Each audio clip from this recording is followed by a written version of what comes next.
Greetings, everyone, and welcome to Part 8 of my Doctor Who DVD Disambiguation. Well, I guess it's technically Part 9, because there was a prologue, wasn't there? Yeah. Anyway, Season 8, 1971. Full year into the Third Doctor's era, and things are going strong. Better than ever, some might say. Wow. I love the 70s era of Doctor Who. I really do. Alright, let's not waste any time. Let's get into it. Season 8 of Classic Doctor Who on DVD. Today on the Doctor Who DVD Disambiguation on the Multimedia Chronicles.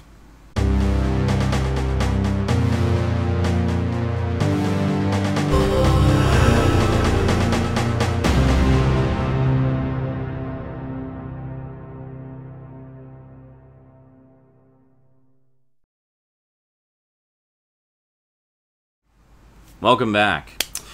Well, we kick off the season with one heck of a slam-bang story. Easily one of the single most controversial stories in the entire history of the program. The parents' groups and children's groups were up in arms over this one. And even the producer, Barry Letts, has said on occasion, yeah, maybe we went a little bit too far in a few respects on this, but hey, kids love to be scared. And, well, this one definitely scared the kids. Featured the return of the cold, lifeless, expressionless antagonists of the Third Doctor's premiere story, Spearhead from Space, namely the Autons. Now, you may remember the Autons if you're a fan of New Who, because the Autons actually appeared in the very first episode of Christopher Eccleston's run. Yeah, Rose, the very first episode of New Who. One entitled Rose, where we meet Rose, we meet the Ninth Doctor, and they do battle against the Nestine consciousness and the Autons. Well, the Autons first appeared in Spearhead from Space, which is, of course, the Third Doctor's first story. And they returned in the premiere story of Season 8, namely Terror of the Autons. Now, Terror of the Autons also featured the debut of the Master, who was very much the Doctor's Moriarty. If the Doctor is Sherlock Holmes, the Master is his Moriarty. There's no question about that. They are two sides of the same coin. The Master is another renegade Time Lord, much like the Doctor, except he uses his powers of space and time for evil. Yes, he is the Doctor's arch nemesis. And in fact, all of Season 8 would detail their rivalry with each other, and the Master trying to outwit the Doctor trying to outwit the Master. So that's one level of what's going on in Season 8. The other level of what's going on is just some fantastic science fiction stories. So Terror of the Autons featured the return of the Autons, and lots of terror therein. It's the lamest description ever. Now, one of the big reasons that Terror of the Autons is so controversial is because well, the Autons are made of plastic. They're living plastic. So they had everyday plastic items coming to life and killing people in the story. You know, there's a scene where a guy literally gets eaten by a plastic chair. He just gets sucked right into it and suffocated. And there's another thing, this is a long time before Chucky, folks, but there's a children's doll, like a troll doll. It's made of plastic, comes to life and kills a bunch of people, and it's scary stuff if you're a kid, you know, scary stuff. Now, I should mention also, Terror of the Autons is another one that for a long time only existed in black and white. It, like all the others that have suffered that fate, has had all of the color fully restored, so it's looking better than ever on this DVD release. I see some people talking about this one and some of the other color restored, and I was like, oh, it didn't look perfect, so I sent it back and demanded my money back. I'm like, really? You're going to give up on a classic story like this because it wasn't completely perfect in picture quality? People have really unrealistic expectations sometimes. They just don't understand the history of these things. It's like, this is literally as good as it can look with today's technology. And in fact, it's probably as good as it's ever going to look. Now, I'm not saying or meaning to imply in any respect that it looks bad in any way. Far from it. I've seen the old black and white version. I've seen the original color restoration that was done 10 years closer to 20 years ago now. And this looks far and away better. way better than the old one did. And if you think it's going to look any better than that anytime soon, if ever, you're kidding yourself. So either enjoy the story or be all nitpicky about the technical limitations of, you know, it is what it is. Just deal with it. God, people are so stupid sometimes. And this is the one you can blame for it taking me so long to get back to the DVD Disambiguations.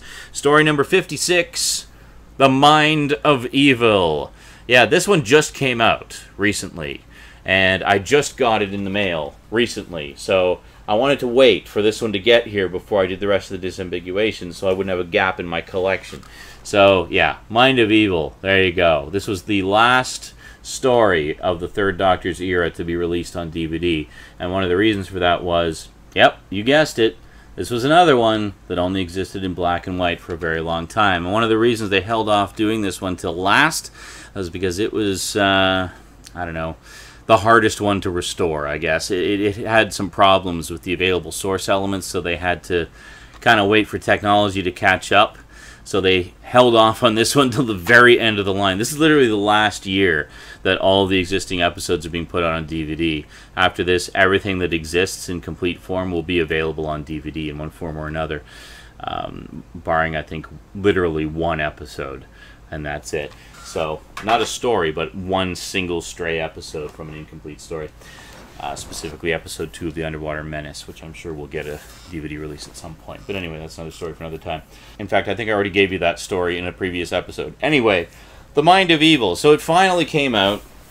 They figured out how to recolorize it and restore all the color and get it all back to as close to its former glory as possible. And I have to say, they did an amazing job. I have only ever seen that one in black and white, and it looks amazing. Like, it really does. I mean, you'd be, again, hard-pressed to tell the difference between that and just a straight-up color master of it. They did a really fantastic job. In fact, the British Film Institute had a special screening of this one as well, and that's where the new restored color version was premiered several months before the DVD release came out, so that was pretty cool.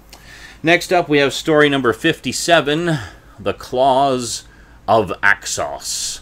This is a really good story. Features a lot of blue screen work. This is when they first started to really experiment with blue screen. They did a little bit of it in Terror of the Autons as well.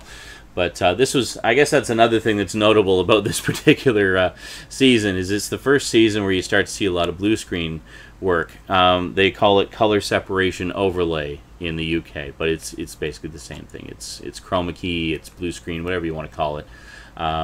So yeah, so this is one of the first stories to make really major use of it. Leave it up to you to decide how well it works. I think it's fine. I mean, for early blue screen work, I think it's perfectly adequate, and you know, I have no major issues with it. I just enjoy it for what it is. The Tomorrow People, which I don't know if you can see just over there a little bit. Yeah, the Tomorrow People used blue screen quite a bit as well, and is kind of from the same era, early 70s. But yeah, I always like the Claws of Axos. This is the special edition version. I did used to have the original release, which looked like this. And I think this was another one where they only had NTSC masters, and they found a studio master, like one of the original studio masters, like actual studio recording tapes. It is the early existing complete studio recording master. So they did new conversions of from the NTSC broadcast tapes for the vast majority of the episode, and then put in the inserts from the studio master tape that they found to you know, give an improvement in quality, at least for those shots. It was the vast majority of episode 1, I believe, was found on the studio master tapes. They were able to restore a good chunk of that episode to literally even better than its original broadcast quality, so that's pretty cool. And the special edition version here, of course, gives you the best picture quality, but also gives you a lot more extras. In fact, one of the extras on here is the original release included a truncated version of that Studio Master. This one includes the full-length version. It's a full 73-minute recording of the master tape, so that's pretty cool. Next up, we have story number 58, Colony in Space. So this is actually the first of the Third Doctor's stories to not occur on Earth. Because, of course, as we know from the end of the Second Doctor's run, the Second Doctor was exiled to Earth, and then his exile began at the beginning of the Third Doctor's era. So this is the first story that did not take place on Earth. Basically, the Time Lords send the Doctor off on a special mission, say, okay, you can go off and do this one thing, but you still can't use the TARDIS. You know, you're not allowed to. Like, you can use the TARDIS to do this one thing, but that's it. After that, you know, we'll control the TARDIS and send you there, and then, you know, that's that. But anyway, you know, and as you can tell from the cover here, I mean, it's got the Master and all of them. It's continuing the whole battle against the Master, which is a lot of fun.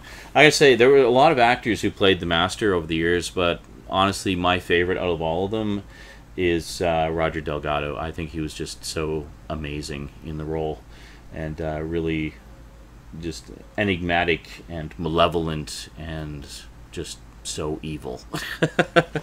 But evil in that fun Moriarty kind of way, you know. So finally we have, this is a big fan favorite episode actually. I read the novelization of this as well, and it's definitely a longtime favorite of mine.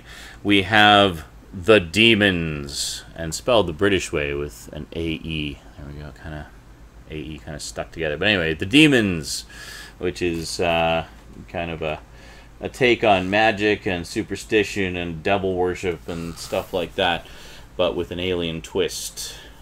This is also the second version of the story of what happened to Atlantis. The first one was in the aforementioned Underwater Menace. Kind of coincidental that I mentioned that earlier in this episode. But anyway, this was another one that only existed in black and white, save for one episode. There was one episode where they still have the original PAL broadcast master. The rest only existed as black and white film prints. This has had all of the color restored. This, actually, back in the days of VHS, this was the first story that they used their new color restoration techniques on as an experiment, and it was so successful that the BBC, that was basically what got the original Doctor Who restoration team hired on to do the restoration for all the stories, because they were so happy with the job they did on the Daemons. They said, well, you guys obviously know what you're doing, so how would you like the job on restoring everything? So it's actually the team that did the original VHS restoration for the Daemons that has since done the restoration for the entire range of Doctor Who VHS and DVD releases. Pretty impressive stuff. Well, I guess the entire range of the VHS releases post the Daemons, so fairly late in the range, but then they did all of the DVD releases, which is pretty cool. So Colony in Space, they have all the masters, so there was no problems there. But as you can see, even though we no longer have any episodes missing, we're still in a period where there isn't, you know, there's still a fair share of issues with the episodes. They still needed a lot of restoration. But that said, all the work is done now, and we can just enjoy the fruits of the restoration team's labors.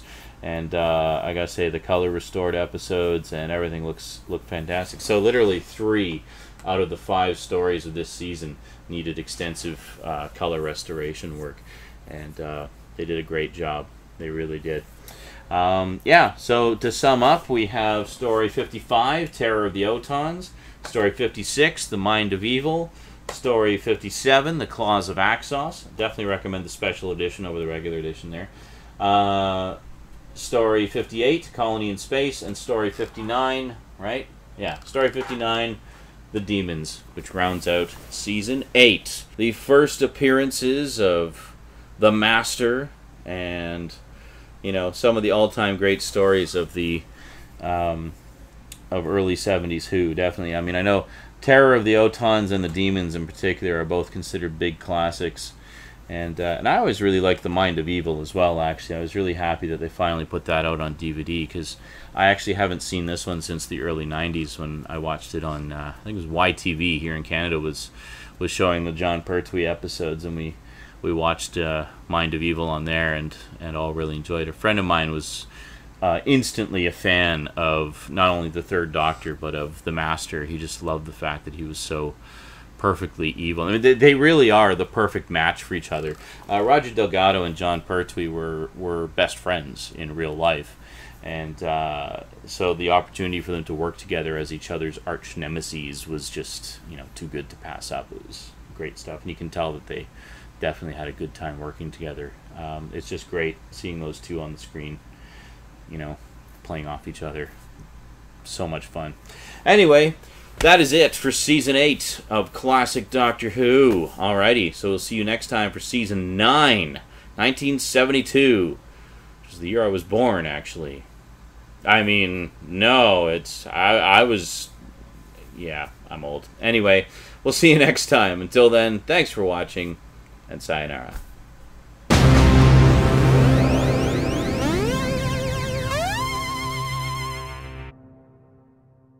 Yep, you guessed it. This also only existed in black and white for a very long time. And this... Fuck you! There's a mosquito on me. Where are you?